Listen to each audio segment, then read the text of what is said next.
Hi friends, मैं अजीत शर्मा आपके अपने यूट्यूब चैनल एजुकेशन प्लैनेट पर आपका स्वागत करता हूं। जैसा कि हम लोग जानते हैं बच्चों कि यूपी टीईटी का नोटिफिकेशन आउट हो चुका है। अब बहुत ज़्यादा दिन शेष नहीं बचे हैं।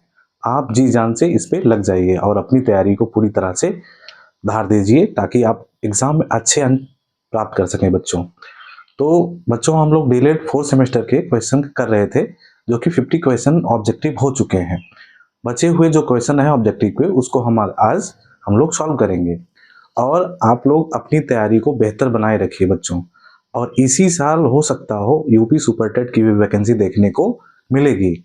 तो आप एकदम बिल्कुल अपने काम पर लगे रहिए ताकि आप एक अच्छी जॉब, एक टीचिंग की जो जॉब है उसको ले सकें बच्चों। तो ठीक है, चलते हैं क्वेश्चन पर सीधे बच्चों। तो ये क्वेश्चन नंबर 51 है। हम लोगों ने 50 तक कर लिया था, ये 51 है। इसमें क्या कह रहा है कि निम्नलिखित में से कौन सी राशि बड़ी है, और रूट में सब दिया है बच्चों। तो सबसे पहले आपको पता होना चाहिए कि इनकी वैल्यू होती क्या है। अगर ये पता है तो आप आसानी से इसको आसानी से कर सकते हैं। लेकिन ये सब रूट में दिए हुए हैं, तो अगर कोई भी संख्या अगर रूट में दी हुई होती है और उनको कंपेयर करना होता है, तो सबसे पहले आप रूट के अंदर जो बड़ी संख्या होती है वही इसका आंसर होता है बच्चों। तो यहाँ देखिए √2 है, √3 है, √5 है, √4 है। तो यहाँ देख रहे हैं कि रूट के अंदर 5 सबसे बड़ी संख्या है, तो इसका ऑप्शन यही सही हो जाएगा बच्चों। क्या हो जाएगा? यही सही हो जाएगा। लेकिन आगे भी ऐसे क्वेश्चन हो सकता है पूछे जाए, तो आपको वैल्यू निकालनी आनी चाहिए। और 1 से लेकर के 10 तक रूट में वैल्यू जो होती है, अगर आप लोगों को याद हो तो सबसे आसान होता है। एग्जाम में ऐसी चीजें देखने को मिल सकती हैं। तो √2 की वैल्यू क्या होती है? 1.414 होती है बच्चों। √3 की वैल्यू जो होती है 1.732 होती है। और जो √5 की वैल्यू होती है बच्चों 2.376 ऐसे इसके अप्रॉक्स होती है। और √4 की जो वैल्यू होती है 2 होती है। तो इसको आप लोग याद भी रख कर सकते हैं, और नहीं तो इस तरह से जैसे हमने बताया, रूट के अंदर जो वैल्यू बड़ी होती है वो बड़ी होती है। तो इसका ऑप्शन सा सही हो जाएगा। ठीक है बच्चों, फिर अगले क्वेश्चन पे चलते हैं।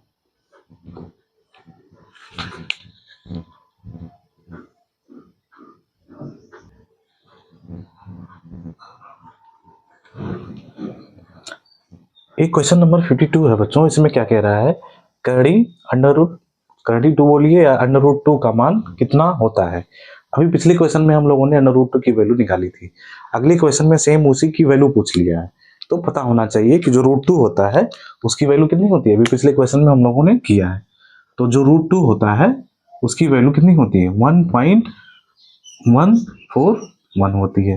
कितनी होती है? 1 पॉइंट, सॉरी बच्चों, 414 होती है, सॉरी 414।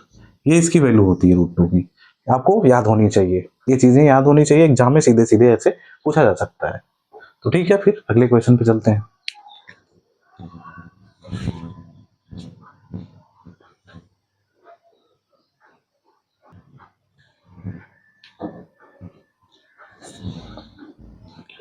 जो ये क्वेश्चन नंबर 53 है, इसमें कह रहा है कड़ी में 3 इंटू कड़ी में 2 मीन्स √2 इंटू √2 का मान बताइए।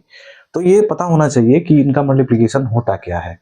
ठीक है, तो कोई चीज अगर ऐसे लिखा हो, जो सर्ट्स की आप रूल्स पढ़ेंगे तो उसमें चीजें हल्दी होती हैं कि अगर मान लीजिए रूट के अंदर ए लिखा है इंटू रूट के अंदर बी लिखा है, तो जब इन दोनों का मल्टीप्लीकेशन होता है बच्चों, तो क्या हो जाता है, यहाँ रूट लिखेंगे और रूट के अंदर ए इंटू बी कर देंगे, और यही इसका आंसर हो जाता है। तो सेम चीजें यहाँ इसको ए मान सकते हैं, इसको बी मान सकते हैं। तो ये क्या होगा, रूट में क्या दिया है? 3 दिया है, इंटू रूट में 2 दिया है।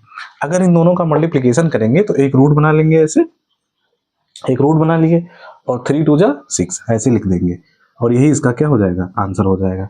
और इस ऑप्शन में दिया हुआ है 53, ऑप्शन बा में इसका आंसर जो है वो सही होगा। ठीक है बच्चों, तो ये था क्वेश्चन। इस पर खूब प्रैक्टिस करिए और आप चीज़ों को आसान बनाइए। ठीक है, फिर अगले क्वेश्चन पे चलते हैं।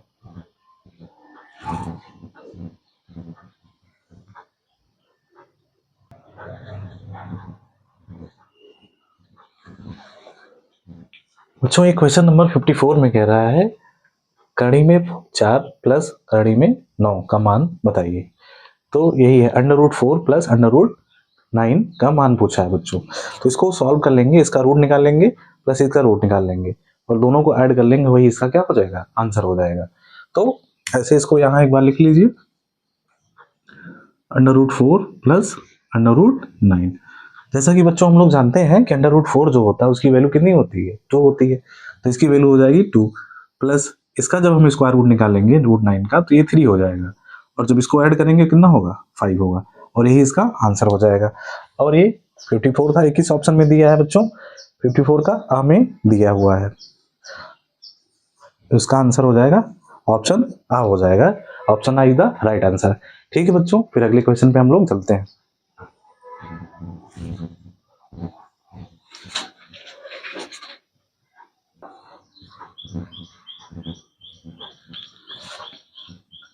अच्छा, क्वेश्चन नंबर 55 में पूछा है कि 7 का वर्ग है।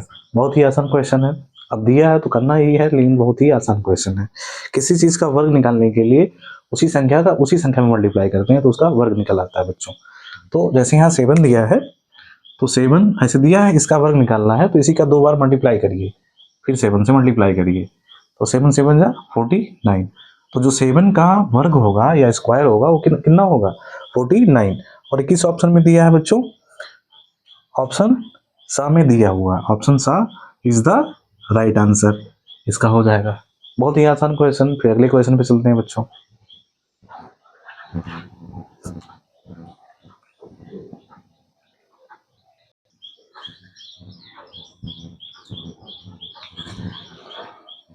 बच्चों क्वेश्चन नंबर 156 में पूछा है 169 का वर्गमूल पूछा है बच्चों की, वर्गमूल 169 का वर्गमूल कितना होता है ये पूछा है। तो वर्गमूल निकालने की 2 विधियां हम लोगों ने पहले ही चर्चा किया है कि जैसे एक गुणनखंड विधि होती है और एक भाग विधि होती है। गुणनखंड विधि आसान होती है लेकिन भाग विधि उससे आसान होती है बच्चों। तो हम लोग इस पिछले क्वेश्चंस में इसकी चर्चा कर चुके हैं, तो यहाँ भी देखेंगे कि भाग विधि से इसको सॉल्व करने की कोशिश करेंगे हम लोग और सीखेंगे कैसे होता है। तो 169 ऐसे है, ऐसे आप लिख लीजिए, इधर से ऐसे इधर बना लीजिए और इधर से पेयर बनाते हैं, इधर से पेयर बना लिए। अब पहली बार हम लोगों को एक ऐसी संख्या चुननी होती है कि उसी में मल्टीप्लाई करें, इससे ज़्यादा ना हो, उससे कम भी हो लेकिन ज़्यादा ना हो। तो 1 का 1 में मल्टीप्लाई करेंगे तो 1 1 जा 1, ये कैंसिल हो जाएगा। ठीक बच्चों, अब ये 2 डिजिट एक साथ आती हैं, यहाँ दोनों डिजिट एक साथ आती हैं। अब ये चीज़ इसमें ऐड होती है यहाँ, तो 1 1 2 हो जाएगा। अब यहाँ एक ऐसी संख्या लिखना है कि इन दोनों में मल्टीप्लिकेशन करने पर इससे इतना आए या इससे कम आए। तो अगर हम यहाँ 3 लिख दें, 3 यहाँ लिखें 3 टाइम, तो इसी में 3 का मल्टीप्लिकेशन करेंगे तो 3 3 जा 9 और 3 2 जा 6। ठीक है, ये 69 कैंसिल हो गया। अब किसका इसका वर्गमूल कितना है बच्चों, 13। तो 13 होगा इसका वर्गमूल होगा, इसी को स्क्वायर रूट कहते हैं। और 21 ऑप्शन में दिया होगा बच्चों 56 था, तो 56 का क्वेश्चन जो ऑप्शन होगा वो आ सही हो जाएगा। ठीक है, अगले क्वेश्चन पे चलते हैं। आसान क्वेश्चन है इसलिए बहुत ज़्यादा टाइम नहीं ले रहे हैं बच्चों, जहाँ समझाने की चीज़ें आएंगी वहाँ आपको समझाएंगे बढ़िया से। ठीक है, अगले क्वेश्चन पे चलते हैं।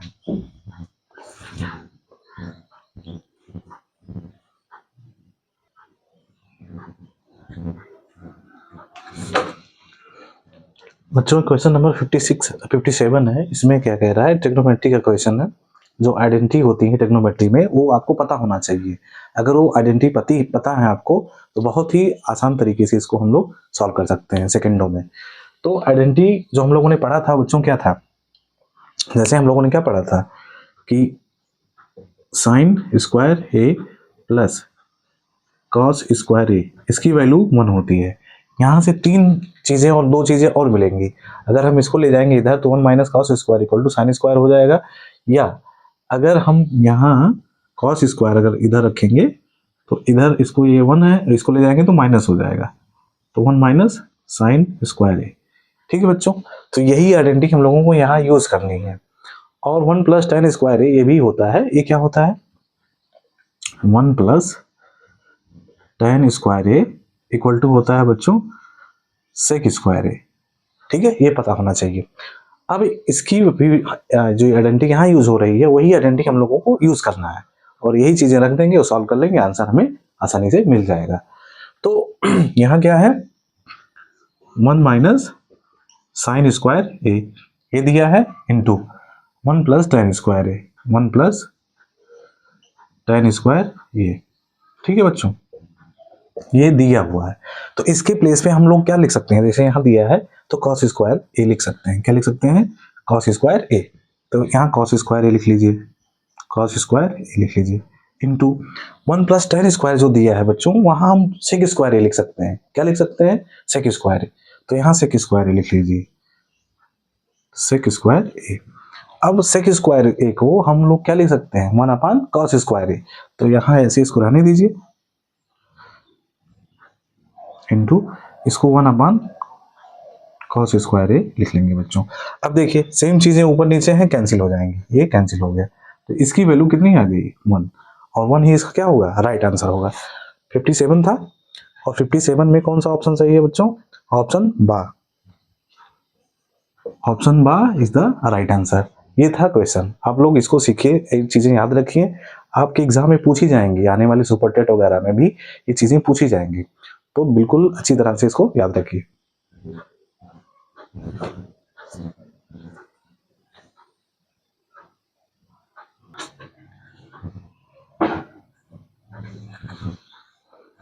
बच्चों ये क्वेश्चन नंबर 58 है, ये भी ट्रिग्नोमेट्री का क्वेश्चन है। इसमें क्या कहना चाह रहा है कि cot theta into sine theta into sec theta का मान होगा। तो ये चीजें इनको आपको सॉल्व करना है और इसकी वैल्यू बताना है। तो बच्चों जहां कुछ ना समझ में आए कि चीजें करनी क्या है, तो कहीं अगर टेन थीटा दिखे तो उसको sine theta upon cos theta लिख लेना है।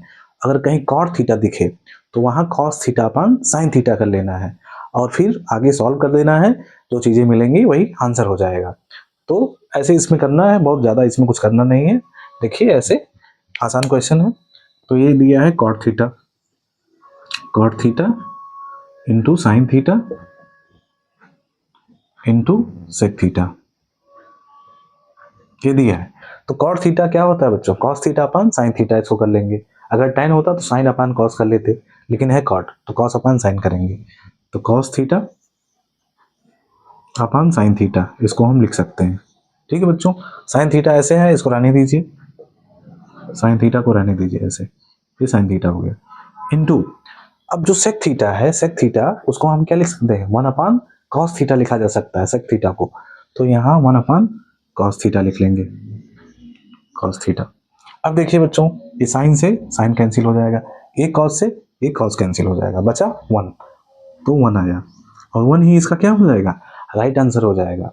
तो 1 क्या होगा इसका राइट आंसर। किस ऑप्शन में दिया हुआ है 58 का, जो 58 है वो सा, ऑप्शन सा इसका राइट आंसर होगा। ठीक है बच्चों, तो ये रहा क्वेश्चन। आप लोग इसको प्रैक्टिस करिए खूब, इतनी प्रैक्टिस करिए कि 25 में 25 कहीं नहीं जाना है।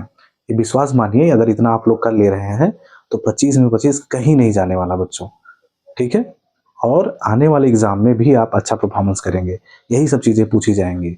और जब आप धीरे धीरे चीज़ों को सही करेंगे तो एक समय ऐसा आएगा कि आप जो मैथ्स में पूरे क्वेश्चन आप अटेम्प्ट करके आएंगे एग्जाम में। तो ठीक है, फिर अगले क्वेश्चन पे चलते हैं।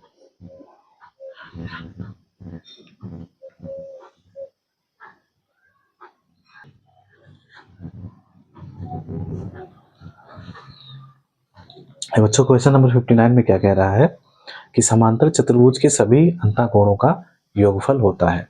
तो हम लोगों ने किसी भी चतुर्भुज, कोई भी चतुर्भुज हो, जैसे कि एन साइड हो, एन साइड का मतलब बहुभुज, कोई भी बहुभुज हो, तो उसके अंतःकोणों का योगफल का फार्मूला हम लोगों ने बच्चों पहले से ही पढ़ रखा है। तो सेम चीज यहाँ अप्लाई करेंगे और उसी पे रख देंगे वैल्यू, और हमें निकल जाएगी। अब देखेंगे यहाँ जो समांतर चतुर्भुज है उसको पैरेललोग्राम भी कहा जाता है, इंग्लिश में क्या कहा जाता है, पैरेललोग्राम। तो समांतर चतुर्भुज में 4 भुजाएं होती हैं, 4 कोण होते हैं, तो वही चारों कोणों का योगफल पूछ रहा है बच्चों। तो हम लोगों ने पढ़ा था कि बहुभुज के अंतःकोणों का योगफल का फार्मूला जो पढ़ा था, सूत्र पढ़ा था, वो क्या होता है, तो जो किसी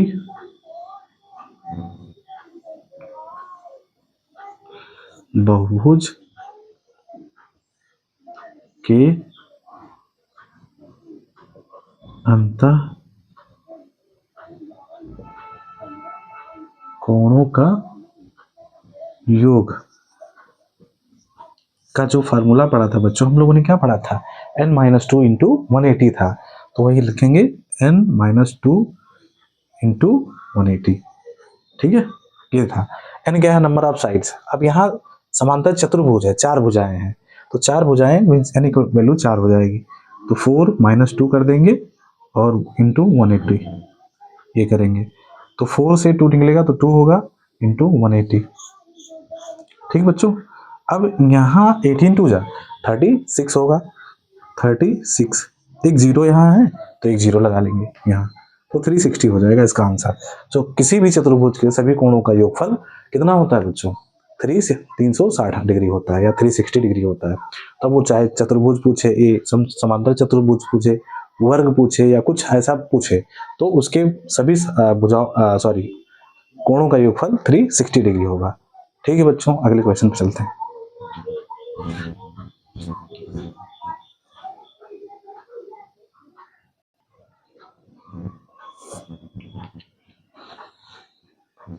बच्चों क्वेश्चन नंबर 60 है, इसमें कह रहा है समचतुर्भुज के कोण होते हैं। तो समचतुर्भुज के कोण की पूछा है कि क्या होते हैं। तो समचतुर्भुज एक ऐसा चतुर्भुज होता है जिसकी सारी भुजाएं क्या होती है बच्चों, बराबर होती हैं, सारी भुजाएं बराबर होती हैं। समचतुर्भुज को इंग्लिश में रोम्बस बोलते हैं। तो जैसे समचतुर्भुज एक हम बनाते हैं, फिर उसकी जो प्रॉपर्टी होती है एंगल की उसको समझते हैं, और इसी प्रॉपर्टी को ही पूछा है वो। तो ये है समचतुर्भुज, इसकी सारी भुजाएं जो होती हैं बच्चों बराबर होती हैं, और अपोजिट जो साइड्स होती हैं मीन्स जो विपरीत भुजाएं होती हैं वो समांतर भी होती हैं। ये इसके समांतर और ये इसके समांतर होती हैं। ठीक है बच्चों, और सभी साइडें आपस में बराबर होती हैं। तो ये कह रहा है कि इसकी भुजाएं, इसकी जो एंगल है उसको पूछा है। तो अगर मान लेते हैं बच्चों ये, अगर ये 80 डिग्री ऐसे मान लेते हैं, 80 डिग्री, ठीक है, तो ये भी पैरेलल, ये भी पैरेलल, एक तिर्यक रेखा है इसको कट कर रही है। ठीक है, तो जब दो समांतर रेखाओं को एक तिर्यक रेखा कट करती है तो अंतःकोणों जो है इंटीरियर एंगल का जो सम होता है वो 180 होता है। तो अगर ये 80 है तो ये कितना होगा, 100 हो जाएगा, क्योंकि इसका और इसका जो सम होगा वो 180 डिग्री होता है बच्चों, तो ये 100 हो जाएगा। ठीक है, अच्छा, अब सेम चीज ये, अगर इसको हम नाम दे देते हैं ए बी सी डी। अब जो ए डी और बी सी भी एक समांतर रेखाएं हैं, और यहाँ डी सी इसको कट कर रही हैं, तो ये एंगल और ये एंगल अंतःकोण हो गए, तो दोनों अंतःकोणों का योगफल भी कितना होगा, 180 डिग्री होगा। तो अगर ये 80 है तो ये कितना हो जाएगा बच्चों, ये 100 हो जाएगा। ठीक है, इसी तरह से यहाँ फिर प्रॉपर्टी लगा देंगे, तो ये जो आएगा वो 80 निकल के आएगा, ये कितना आएगा 80। अब यही चीजें यहाँ से रिलेशन निकल गया कि जो समचतुर्भुज होता है उसके जो सम्मुख कोण होते हैं आपस में क्या होते हैं, बराबर होते हैं। जैसे देखिए 80 है तो ये भी 80 है, ये 100 है तो ये भी 100 है, ऐसे कुछ भी मान करके आप यहाँ सॉल्व कर सकते हैं। हमने 80 ले लिया, आप कुछ भी ले सकते हैं, तो चीजें सेम ही आएंगी। तो यही प्रॉपर्टी पूछा है कि जो समचतुर्भुज होता है उसके सम्मुख कोण आपस में क्या होते हैं, बराबर होते हैं।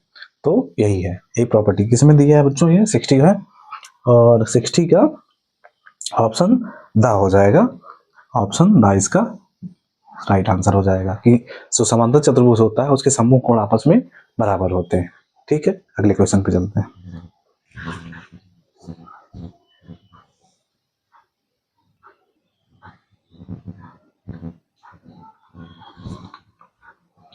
बच्चों क्वेश्चन नंबर 61 में पूछा है कि आयत के विकर्ण परस्पर होते हैं। आयत के विकर्ण कैसे होते हैं ये पूछा है आपसे। तो आयत की प्रॉपर्टी पता होना चाहिए, तो आप इसको बहुत ही आसानी से कर सकते हैं। तो एक आयत बनाते हैं और फिर हम समझते हैं क्या चीजें होती हैं। तो आयत क्या होता है बच्चों, एक ऐसा चतुर्भुज होता है जिसके आमने सामने की भुजाएं बराबर होती हैं।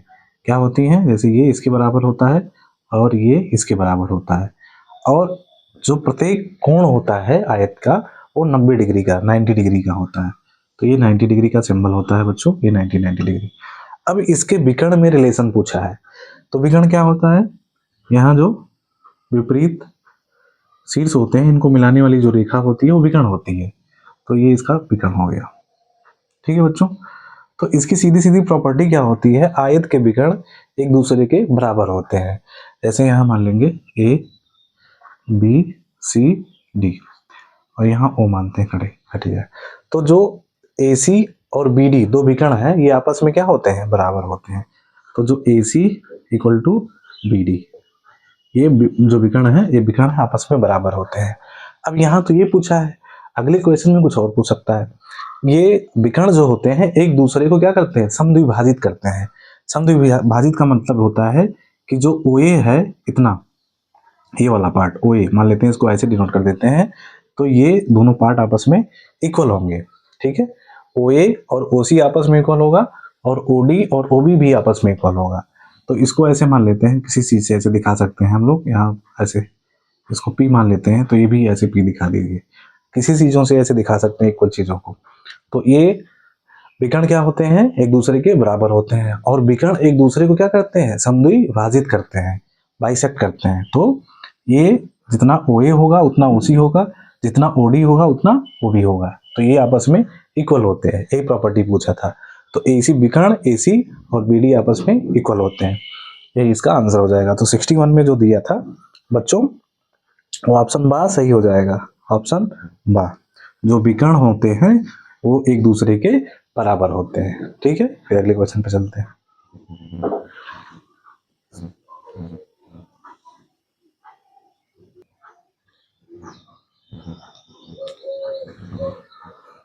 ये बच्चों क्वेश्चन नंबर 62 में क्या कह रहा है कि किसी चतुर्भुज के सम्मुख भुजाओं का एक युग्म परस्पर समांतर है। तो चतुर्भुज होगा कि कोई एक चतुर्भुज है किसी भी तरह का, ये नहीं बताया है कैसा चतुर्भुज, यही आपसे पूछा है कि कोई एक चतुर्भुज है उसके सम्मुख भुजाओं का केवल एक युग्म समांतर है, तो कैसा चतुर्भुज होगा ये आपसे पूछा है। तो सबसे पहले हम फिगर बनाएंगे और देखेंगे केवल एक जो युग्म है सम्मुख भुजाओं का उसको समांतर करेंगे। तो मान लेते हैं कि ऐसे एक फिगर बना लीजिए, ठीक है। ये समांतर भुजाएं बना दें, ऐसे बना दीजिए। एक युग्म समांतर हो गया और दूसरा युग्म समांतर नहीं होना चाहिए, ये कंडीशन रखा है। अब इसको मिला दीजिए यहाँ से, ठीक है बच्चों। तो ये देख रहे हैं ये किसकी प्रॉपर्टी है, यह है समलंब चतुर्भुज का। समलंब चतुर्भुज की परिभाषा होती है एक ऐसा चतुर्भुज जिसका एक युग्म समांतर होता है। भुजाओं का एक युग्म क्या होता है, समांतर होता है, वो समांतर चतुर्भुज समलंब चतुर्भुज होता है। समलंब चतुर्भुज को इंग्लिश में ट्रेपेजियम बोलते हैं बच्चों। तो ये देखिए ये इसके क्या हो गया, समांतर हो गया। ये दोनों समांतर नहीं है, ठीक है। तो कैसा चतुर्भुज होगा, समलंब होगा, ये समलंब चतुर्भुज होगा,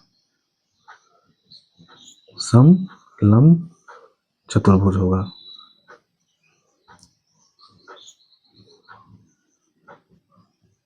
होगा, ठीक है बच्चों। और इसी को इंग्लिश में ट्रेपेजियम बोला जाता है, ठीक है। लेकिन ये कंडीशन इसमें कभी कभी और पूछ लेता है कि अगर ये जो समांतर भुजाएं नहीं है ये अगर बराबर हो जाएं तो इसको क्या कहेंगे, तब इसको क्या कहेंगे बच्चों, अगर ये समांतर चतुर्भुज ये भुजा और ये भुजा समलंब चतुर्भुज की जो असमांतर भुजाएं हैं वो इक्वल हो जाए तो उसको क्या बोलेंगे, तो उसको सम समलंब चतुर्भुज बोलेंगे। क्या बोलेंगे, सम समलंब चतुर्भुज हम उसको बोल सकते हैं। एग्जाम में ऐसा पूछ लिया जाएगा तो इसका आंसर जो होगा समलंब चतुर्भुज होगा, ठीक है। फिर अगले क्वेश्चन पे चलते हैं।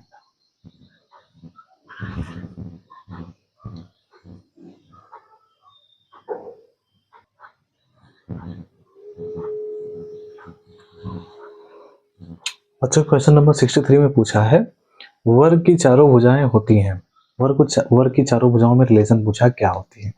तो बच्चों वर्ग की प्रॉपर्टी पता होना चाहिए कि वर्ग होता क्या है। तो वर्ग की डेफिनेशन ये होती है कि एक ऐसा चतुर्भुज जिसकी चारों भुजाएं क्या होती हैं, बराबर होती हैं, उसे क्या कहेंगे, वर्ग कहेंगे। और वर्ग के विकर्ण भी बच्चों आपस में होते हैं, बराबर होते हैं। तो यहाँ एक ऐसे फिगर बना लेंगे और फिर इसको आप समझ सकते हैं। जैसे एक चतुर्भुज बना लीजिए जिसकी चारों भुजाएं क्या होती हैं बच्चों, ये बराबर हो गई, ठीक है। और प्रत्येक कोण इसका 90 डिग्री का होता है। और विकर्ण भी आपस में क्या होते हैं बच्चों, विकर्ण भी बराबर होते हैं, ठीक है। तो कह रहा है वर्ग की भुजाओं के बारे में पूछा था, तो वर्ग की चारों भुजाएं आपस में क्या होती हैं, बराबर होती हैं। क्या होती हैं, बराबर होती हैं, बराबर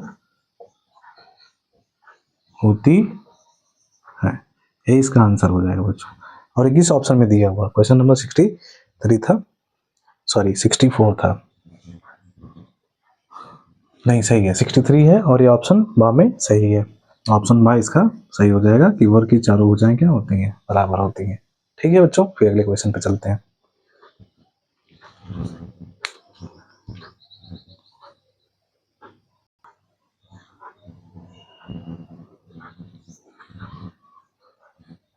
बच्चों ये क्वेश्चन नंबर 64 है, इसमें क्या कह रहा है कि 21 सही 51 बटा 169 है, 21 एंड 51 अपान 169 का वर्गमूल ज्ञात कीजिए। तो इसका वर्गमूल पूछा है बच्चों, तो पहले इसको भिन्न में बदलेंगे, ठीक है, इवन में इसका इसमें मल्टीप्लिकेशन, इसको ऐड करेंगे, फिर उसका ऊपर का वर्गमूल निकालेंगे, फिर नीचे का वर्गमूल निकालेंगे और फिर डिवाइड कर देंगे, जो आंसर आएगा वही हो जाएगा इसका वर्गमूल। तो सबसे पहले क्या करेंगे बच्चों कि 169 का 21 में मल्टीप्लाई करेंगे, फिर 51 ऐड करेंगे। तो देख लीजिए कैसे होता है। 169 यहाँ ऐसे इसका मल्टीप्लाई करेंगे, 169 इंटू 21, इसका 1 का 9 में करेंगे तो 9 हो जाएगा, एक छक्के 6, एक कम 1, 2 9 18, 8 2 छक 12, एक 13, 2 कन्ने 2 और एक 3। ठीक है बच्चों, अब ऐड कर लेंगे 9 8 6 14 4 3 1 4 1 5 और ये 3 हो जाएगा 349। अब 51 बचा है आपके पास, इसको ऐड करेंगे, यहाँ इसको ला करके ऐड कर लेंगे। तो 9 1 10 0 कैरी 1 हासिल 1 हुआ, 5 4 9 1 10 5 1 6 और ये 3। तो इतना आया बच्चों, इसका इसमें मल्टीप्लिकेशन किया गया और फिर इसको ऐड किया गया, तो आया 3600 3600 आया। तो इसको ऐसे लिख लेंगे 3600 अपान 169 है। ठीक है, अब इसका वर्गमूल निकालेंगे, 3600 का वर्गमूल निकालेंगे। तो मैंने पहले भी तरीका बताया है कैसे निकाला जाता है, चलिए मैं यहाँ शॉर्ट में इसको कर देता हूँ। जैसे 3600 का कैसे निकालेंगे, इधर से पेयर बनाते हैं, अब ये बन गया तो 6 टाइम ले जाएंगे, 6 6 जा 36, ठीक है, तो ये कैंसिल हो जाएगा बच्चों। अब यही 6 आकर के यहाँ ऐड होगा तो यहाँ 12 हो जाएगा। ठीक, अब डबल जीरो है तो एक बार जीरो ले जाएंगे, यहाँ 0, ठीक है, यहाँ 0 0 0 0 आएंगे तो 0, ये कैंसिल, तो इसका जो आएगा 60, कितना होगा 60, तो इसका जो वर्गमूल होगा ऊपर वाले का तो 60 हो जाएगा। ठीक, और 169 का अभी हम लोगों ने निकाला है, इसका कितना होता है 13 होता है, तो इसको 13 डायरेक्ट ऐसे लिख सकते हैं बच्चों, या निकाल लीजिए आप ऐसे, और फिर इसको डिवाइड करेंगे, चेंज कर लीजिए, मिक्स फ्रैक्शन में इसको चेंज कर दीजिए, तो कितना बार जाएगा 13 चौके 52, ये 4 बार जाएगा 13 चौके 52, ओके, बचा कितना 8, तो 8 यहाँ लिख लीजिए और यहाँ 13 लिख लीजिए, और यही ऑप्शन इसका सही हो जाएगा। और ये किस ऑप्शन में दिया है बच्चों, ये ऑप्शन बा में दिया हुआ है, ऑप्शन बा जो इसका हो जाएगा राइट आंसर हो जाएगा। तो ये तरीका था करने का बच्चों। ठीक है, तो हम लोगों ने 64 क्वेश्चन किए हैं और आप लोग इसको करिए, और इसको हम लोगों ने लोग ख़त्म कर लेंगे, जितने ऑब्जेक्टिव हैं जल्दी ख़त्म कर देंगे, एक क्लास में चीज़ें ख़त्म हो जाएंगी। फिर अति लघुत्तरीय क्वेश्चन हम लोग करेंगे बच्चों, पूरा सोल्यूशन कराया जाएगा, और आप लोग चीज़ों को पढ़िए और अपने जो साथी सहपाठी हैं उनको भी चीज़ें शेयर करिए, और चीज़ें जो हमें और भी क्या आप लोगों के आप लोगों के लिए कर सकते हैं ये भी बताइए, और लाइक सब्सक्राइब वगैरह भी आप लोग करिए, आप चैनल को सपोर्ट करिए ताकि ये आगे बढ़ सके बच्चों। ठीक है, किसी भी प्लेटफॉर्म से, जितने भी प्लेटफॉर्म हैं वो जो भी अपनी फीस वगैरह ले रहे हैं, हम कोई फीस यहाँ नहीं लगेगा, पूरे सिलेबस कराया जाएगा, एक एक क्वेश्चन कराए जाएंगे, और आप इतना करिए और एग्ज़ाम में आप पूरे में पूरे करके आएंगे, इतना विश्वास मानिए मेरा। ठीक है बच्चों, तो आप लोग इसको करिए और सब्सक्राइब वगैरह ज़रूर करिए। ठीक है, थैंक यू।